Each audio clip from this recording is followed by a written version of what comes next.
Hey guys, this is the narrated PowerPoint for Chapter 2. And Chapter 2 is going to focus on money management. We're going to talk about budgeting. We're going to talk about a cash flow statement. We're going to do a personal balance sheet to kind of know where we're looking at.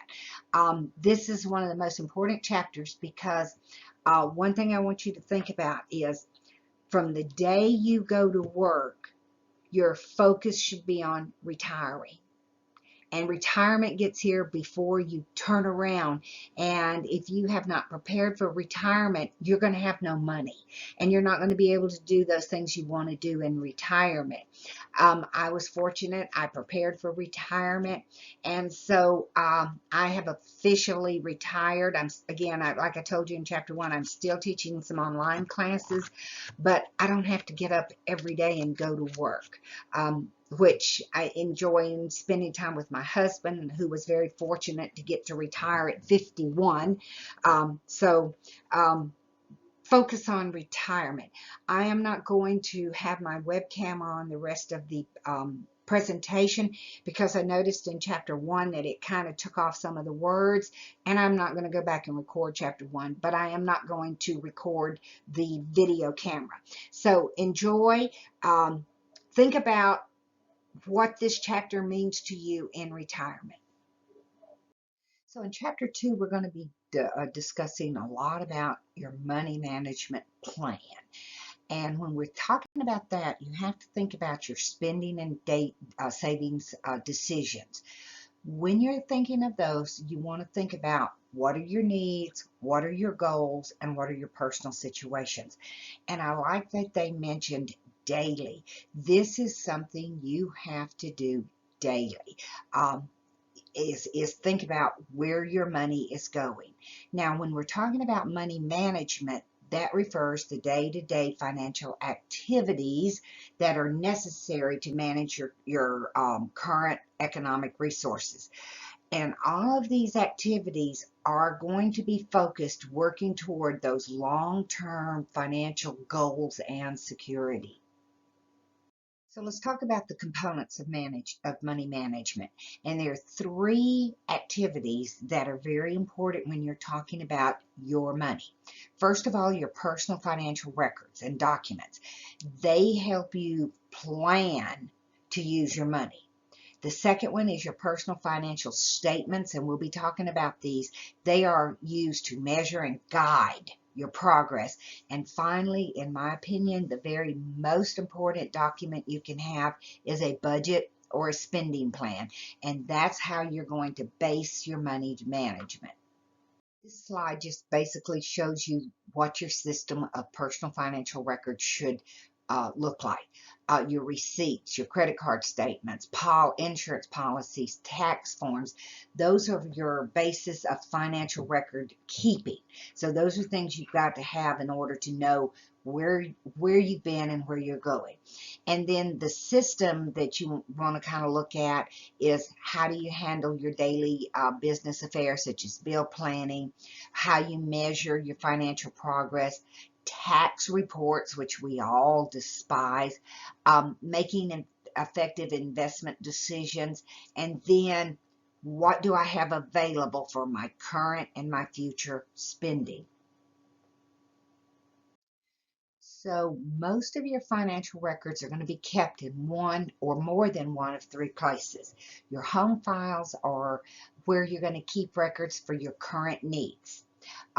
Folders, a filing cabinet, a box. Your safety deposit box is generally at your bank, and it is a private storage where you would want to keep valuable documents that you do not want anyone to have access to. And they're just a little more, it's more secure than being at home. And then you also have your computer, and you can keep them on your computer or you can back them up in the cloud. Just be sure that you have downloaded copies of very important ones that you can put in your safety deposit box, or when your computer crashes, you have a copy of those. How long should records be kept? Now, important records such as your birth certificates, your wills, your social security data, which is your social security card or a statement, should be kept permanently. So those are things that maybe you need to have in a safety deposit box or a fire safe box. Records for investments such as your home, where you buy a car, you keep those as long as you own that item. When you sell a car, you don't need to keep your information on that. Federal tax documents should be kept for 3 years from the date that your file is returned. This is a change because generally it was 6 to 7 years. I keep all mine for 7 years before I destroy them just to be sure.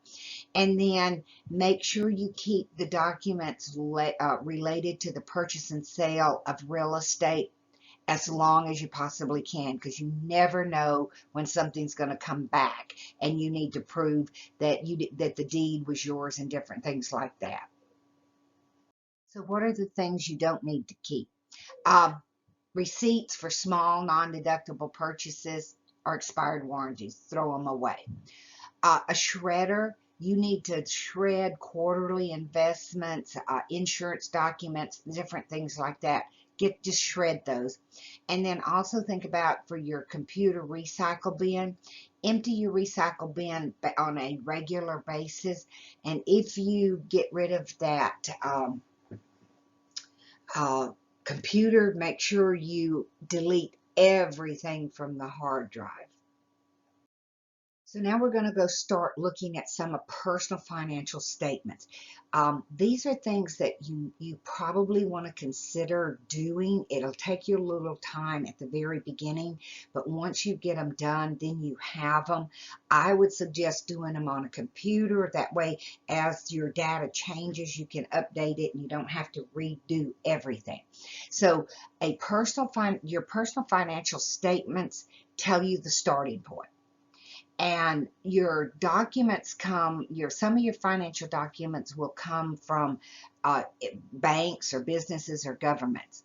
But there are 2 documents that you should create yourself, and that's your personal balance sheet and your cash flow statement.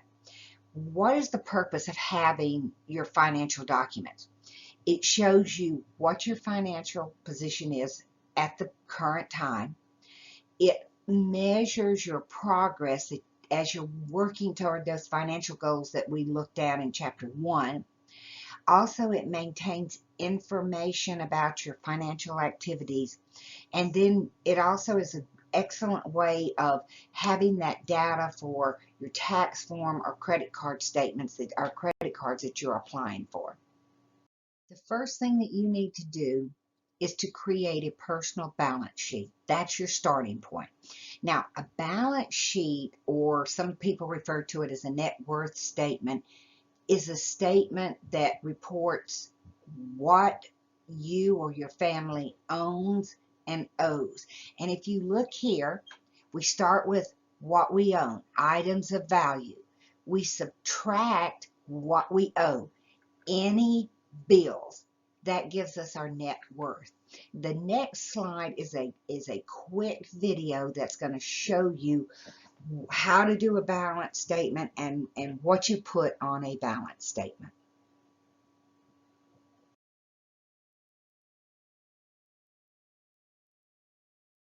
So how do I create a personal balance sheet? The first thing I'm going to do is I'm going to list items of value.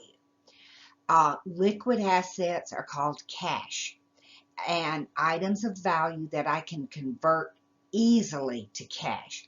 So I would have all my liquid assets, my real estate, anything like land or home that I owe, personal possessions. Those would include your computers that are of value. If I go down to Black Friday and I buy a $99 computer, I might not want to list that, but if I have a $1,500 MacBook, I definitely would want to list that. And investment assets, that would be any stocks or bonds that you have in your possession. Then that's step one. That's my assets. Step two is my debt. Anything that I owe. Current liabilities that must be paid in a short time, usually within a year. That still has to go on your balance sheet. And then long-term liabilities that you don't have to pay in full until more than a year from now. And one of the ones that a lot of people don't think about, especially if you're in college and you've taken out student loans, they don't think about that. That is a long-term liability. You're going to have to start paying those 6 months after you graduate. So you need to know how much student loan you have.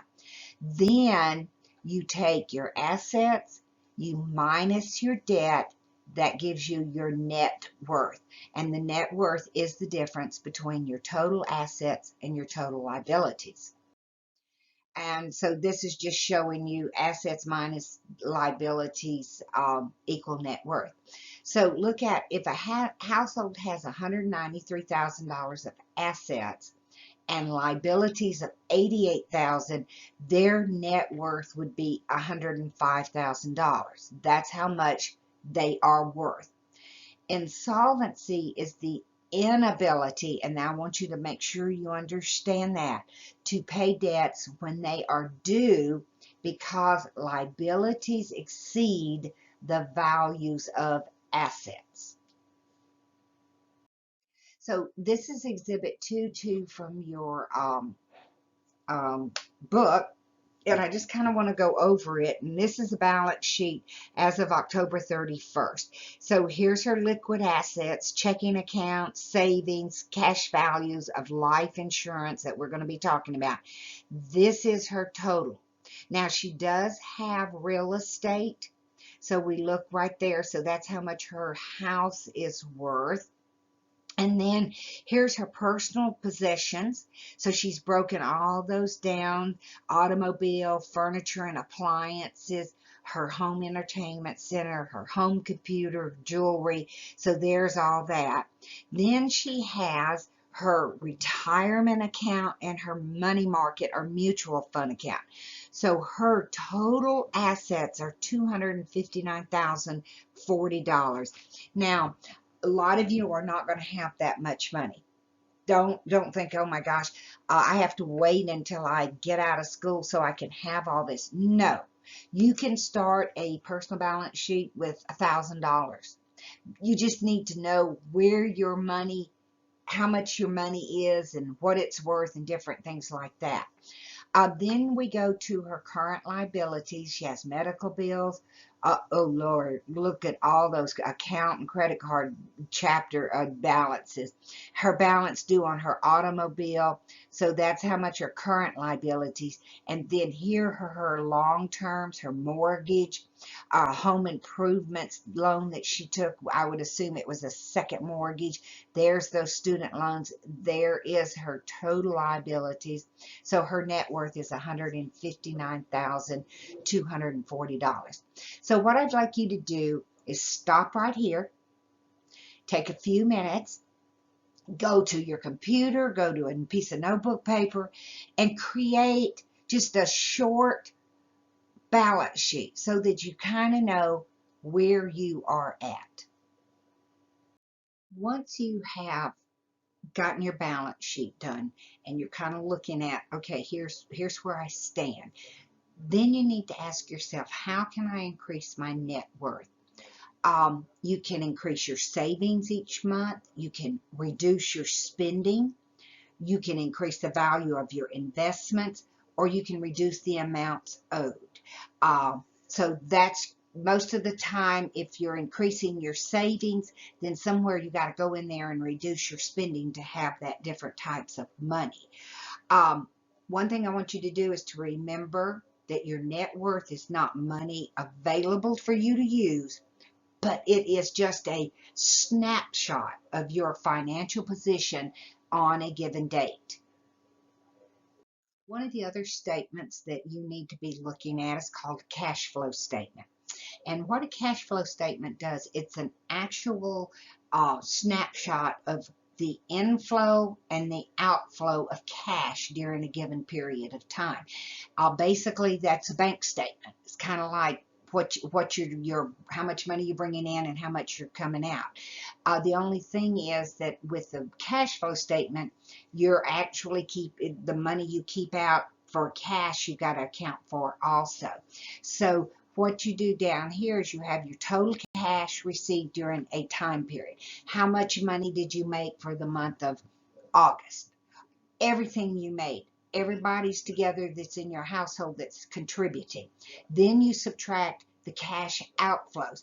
That's the money you spend for gas, the money you spend cash spending out, all your bills that you pay, any debts, whether it's going into the Quick Trip and buying a hot dog and a Coke, you've got to account for that. And then at that end of the month, the cash surplus and deficit. Surplus means that's how much you have extra.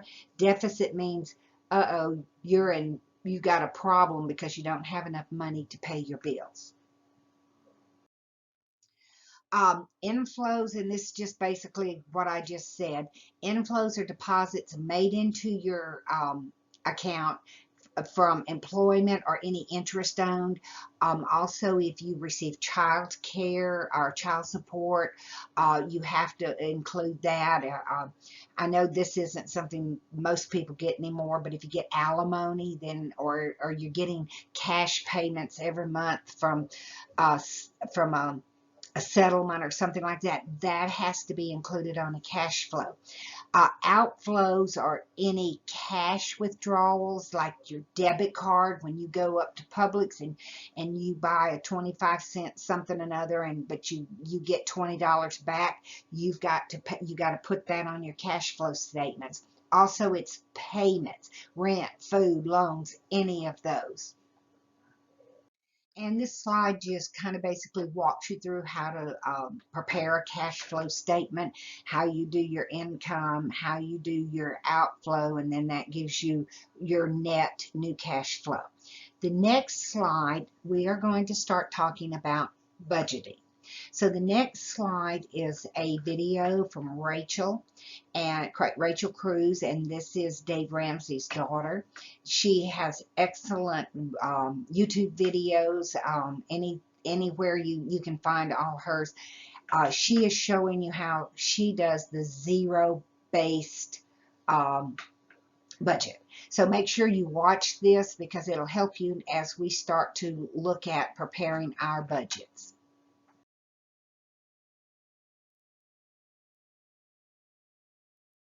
Now that you watched that video from Rachel Cruz, let's talk about how you plan for an effective budget. A budget isn't necessary, it's mandatory for you to be successful in your financial planning. A budget's going to help you do the following. The first thing it says is live within your income. I am going to go off the grid and I'm going to tell you, don't ever live within your income. Live below your income. If you're living below what you're bringing in, then you're not ever going to be in financial difficulty because you're going to have money to put aside for an emergency fund. You're going to have money to be investing. So live below your income. Spend your money wisely. Don't be a reckless spender. Reach those financial goals. And very, very important, the fourth one, prepare for financial emergencies. You are going to have an emergency arise. If you own your own home, the roof has to be replaced. The heater goes out. The air conditioner goes out. Where do you get that money? If you don't have it, then you have to put it on your credit cards, and now you're in debt to a credit card company. So you definitely want to start preparing for financial emergencies. And you want to develop wise financial management habits. All right, here is a 7-step process to budgeting activities. Set those goals. We've talked about them. Estimate your income. Budget for your emergency fund and savings. Budget fixed expenses, and we'll talk about what fixed expenses are and variable expenses. Record spending amounts.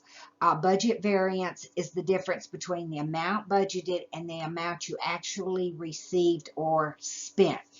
Um, One thing I want to mention is under record spending amounts, one thing you can do, and I know you probably are thinking, um, I'm not going to do that, but I saw it work with so many people. I was teaching this to some single parents one time, and we did using the envelope system.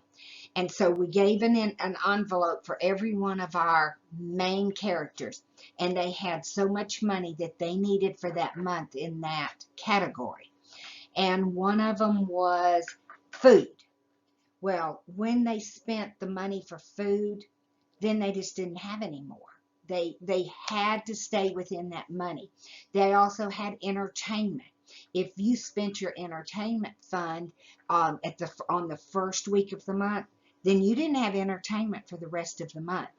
That was one of the most effective ways that I found that single parents learned to live within a budget, was recording how much they spend. I also have a friend that every morning she gets up and she may have only $20 to spend that day, but she puts that $20 in her wallet, and she also has an envelope. I don't care if we go to McDonald's and get a dollar Mickey D tea, she gets a receipt and she puts it in her envelope. At the end of the day, she has a receipt for every penny that she spent, and she can see how much she's spending and what she's spending it on. And it has been a great way for her to control her spending. Once you get your budget in place, you are going to have to review it. Not every month, but every 6 months, go back and review it, because it is an ongoing process. You may have to revise your spending in order to make your budget balance. You also you will have to revise your goals at time. When you meet that 1 year goal, then maybe you need to set another one. You have to have a budgeting system. Mental budgets exist in your mind. I do not recommend those. Doesn't work. Because you can talk yourself into spending money that you shouldn't be spending. You can have the physical budget, which could be an envelope that I was talking about, folders, containers. Written budget can be just kept in a notebook, or you can do a digital budget that can involve software or spreadsheet. Dave Ramsey has a free app that you can download, and I'll have it on the website. It's called Every Dollar, and what that app does is everything that you spend, you take a picture of, and it goes into your app, and then at the end of the day, you can look at it and see where you're spending your money. I challenged one of my campus classes last year to, on a Thursday, I said, okay, I want every one of you for this weekend to go to the ATM, go to get you whatever, how much money you think you're going to spend over the weekend. And so most of mine were college kids, and so they went and they got $50. And I told them under no circumstances were they to use their debit card or a credit card from Thursday to Monday morning. They could only spend that money. And on Monday, when they came back in class, they were amazed. They said, I wouldn't spend the money. It was because I had cash money, and I didn't want to give somebody my cash money. I'm that way. If I use my debit card, I spend more. If I only use cash, I'm very selective what I spend my cash on. So that's just a food for thought that you might want to think about. This is a copy of Exhibit 2.5 that will be in your ebook, and it's developing a monthly budget. I also have a budget that I use. It's very similar to this. You have your actual amount. You don't do variances till like at the end of what we did for my on-campus class was we kept a budget the whole time, and so at the end they could kind of see where they were at. But I do have a great copy of a budget in Canvas that I would like for you to take and to start using.